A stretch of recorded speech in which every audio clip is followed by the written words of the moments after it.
19 maj. Mbas summitit amerikano-kinez në Pekin, kryetari i Partisë Komuniste Shi përmendi se shpresonte që të dyja palët, Amerika dhe Kina, mund të shmangnin atë që ai e quan kurthi të Thucydidet. Thuaj se kinezi kanë ide të madhe për Greqinë e lashtë.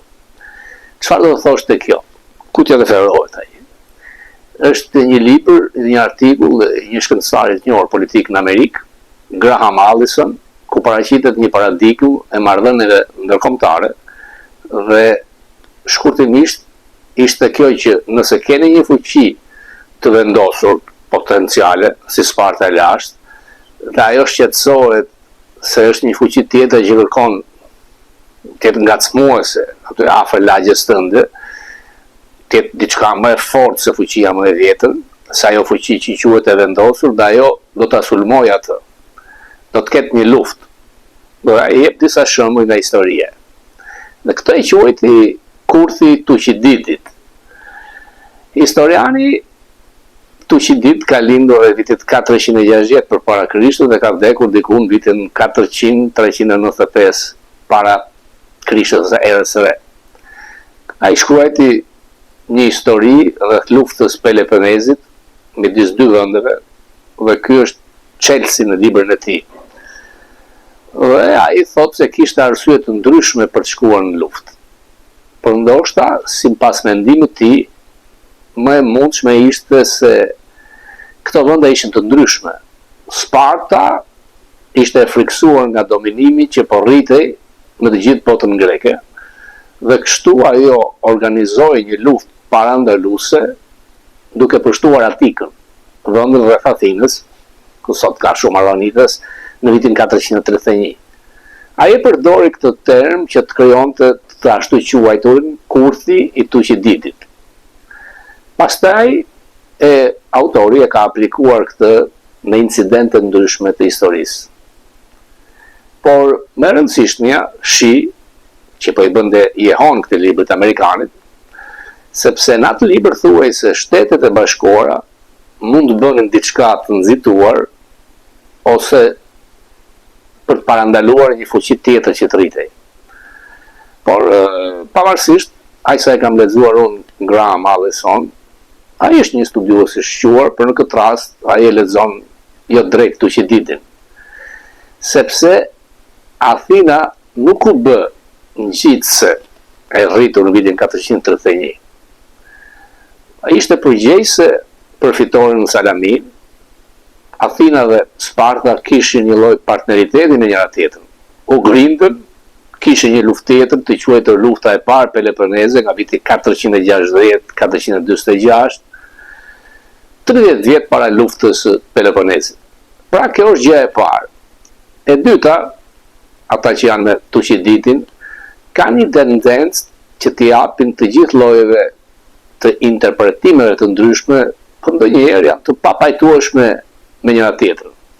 Janë antitezë me njëra tjetrën. Pse ndodh kjo? Sepse ai ndërpreu historinë në vitin 411. Nëse a vdiq apo nuk e përfundoi, nuk e dim. Por nuk u rishiku ose nuk u rishkrua kur për të zbuluar mos përputhjet ose për të marrë një rrëfim uniform. Pra ajo që unë do të them se deri diku në këtë libër kishte dallime themelore ekzistenciale. Sparta ishte një demokraci.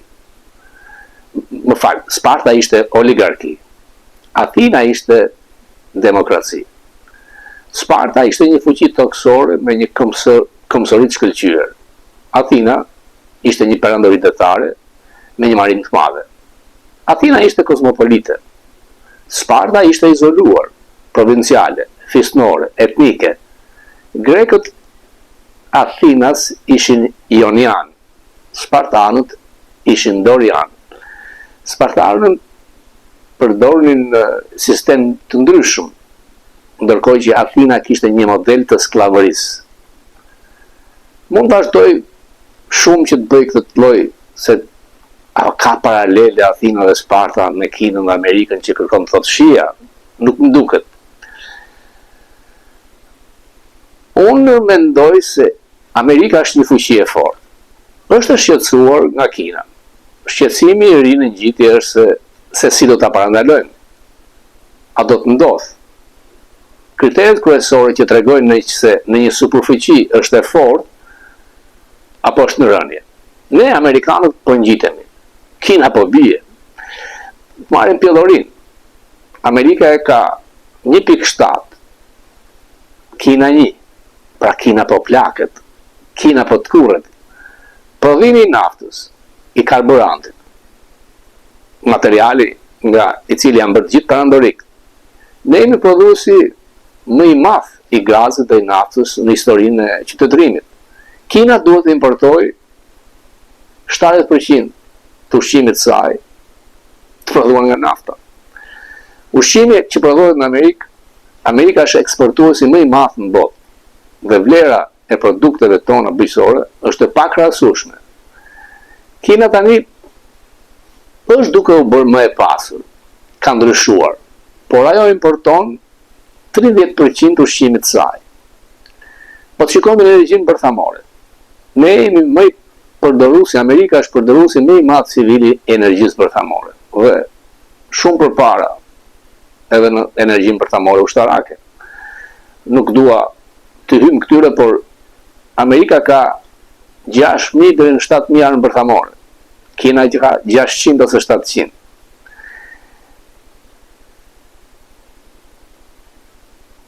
Ne kemi grupe transportuesh aeroplanësh që I kemi shpikur në këto 100 vjet. Dhe Amerika ka drejt thotë që ne kemi ekspertizë.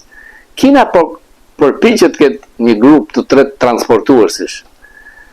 Ne kemi avion luftarak shumë herë më shumë dhe shumë herë më të mirë se sa ka Kina. Por po të marrësh dhe barometrin e fuqisë kulturore, shoqërore, ushtarake, politike, Amerika e lë Kinën hije. Sepse këtu në Amerikë kam drejt të themi që ne jemi në shoqëri e lirë. Kushtetuta jonë është më e vjetër, më e qëndrueshme. Nga 10 kompanitë më të mëdha në botë, 8 janë amerikane, nuk janë kineze. Një amerikan prodhon 40% më shumë se sa 4 homolog të kinez për sa I përket produktit bruto. Ky model, për të cilin shija që nga I shqetësuar se po humbet Amerika ndikimin e pushtetin e saj, nuk qëndron. Sepse ai I porsa ardhuri, pra Kina, nuk mund përballet dot. Fuqia e establishmentit, pra e fuqisë reale superfuqi, është ajo që paraprim. Dhe zakonisht është ai I sapo ardhuri që krijon probleme. Gjermania, për shembull, u rrafshua pas luftës së parë botërore. U rikuperuar dhe donte sfidonte perandorinë britanike, e bëri, por humbi luftën. E njëjta gjë në Japoninë perandorake, sulmoi Amerikën. Në atë kohë ishte një vend I fuqishëm industrial. Dhe Amerika fitoi luftën e ftohtë ndaj Bashkimit Sovjetik, u shkatrua. Pra, kjo ideja Gracka Tuqiditit nuk funksionon. Sepse një fuqi në ngritje, Kina, që supozohet të jetë një fuqi establishmenti, kjo nuk çon gjithmonë në luftë. Jo vetëm humbje të fuqisë në ngritje. Shikoni çfarë po ndodh në Amerikën. Diku rreth viteve 1870 deri në vitin 1920, Amerika sfidoi parimet e perandorisë britanike dhe të marinës britanike. Nuk pati luftë. Dhe nuk mori vendin e Britanisë si policë e botës. Pas luftës së dytë, Gjermania ishte mundur. Franca, Britania ishin fuqitë e mëdha të Evropës. Çfarë ndodhi? Pati një mrekulli gjermane. Dhe Gjermania perëndimore në vitin 1970 po drejtonte Evropën. Nuk pati luftë midis këtyre dy bloqeve. Pra, nuk ka luftë që nuk është e pashmangshme. Edhe nëse është e pashmangshme, zakonisht nuk është fuqia e establishmentit, pra Amerika që fillon luftën. Janë ata fillestarët, në rastin konkret Kina dhe fillestarët zakonisht u mbasin. Por çfarë do të thotë kjo për marrëdhëniet ndërkombëtare, për marrëdhëniet kineze-amerikane? Nuk ka kurth identitetesh të lashtë apo modern. Amerika ne nuk mund të jemi Athina dhe ata nuk mund të jenë Sparta. Nuk do të ketë një luftë parandaluese për të filluar një luftë për të ndaluar ngritjen e Kinës. Nëse ka ndonjë gjë, Kina po e fillon këtë problem. Se ka probleme themelore të ekzistencës, me rritjen e popullsisë, ka probleme me financat, borxhin, energjinë, ushqimin, që e bëjnë këtë Kinën pra pak të qëndrueshme. Të dy jemi fuqi bërthamore. Ne e pengojmë njëri tjetrin. Por si do të zgjidhen këto dallime? Sepse janë dallime themelore. Tajvani është një pikë e lënduar, por më së shumti, siç thash, do të zgjidhet nëse të dy këto vende do të kenë armë bërthamore. Do të ketë një Armageddon, do të ketë një ekuilibër fuqie, njëra palë do të përdorë Rusinë për të qenë miqësore, pala tjetër do të përpiqet që të jetë miqësore me Rusinë, do të ketë një trekëndësh të Kissingerit, asnjë mik më i mirë, asnjë armik më i keq, secili me njëri tjetrin në një trekëndësh. Ne kemi aleancë. Kina ka Korenë e Veriut. Aq sa i ka mbetur nga ai që quhet Iran. Ndonjëherë i afrohet Rusisë. Amerika ka NATO-n, ka hemisferën perëndimore, Japoninë, Australinë, Filipinën, Korenë e Jugut. Pra, kemi një ekuilibër fuqie, aleancash dhe mbrojtje ushtarake. Nuk ka kurrë të tillë. Nëse do të kishte, nuk do të vlente për Amerikën, por për Kinën. Ndaj komunisti Shi ka folur kot. Trump, edhe pse mund duket i lodhur, edhe pse mund duket që nuk pyet askënd dhe të huajt sikur qeshin me të, është në rrugën e drejtë sepse përfaqëson superfuqinë e vetme. Shikoni ç'po ndodh me Iranin.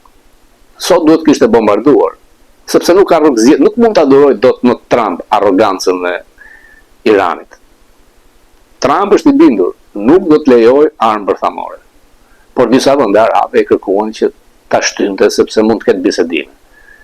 Në qoftë se ata do të pranojnë, do të heqin dorë përfundimisht nga armët bërthamore, Trump është i gatshëm të largojë ushtrinë, ndryshe do të godasë pa mëshirë.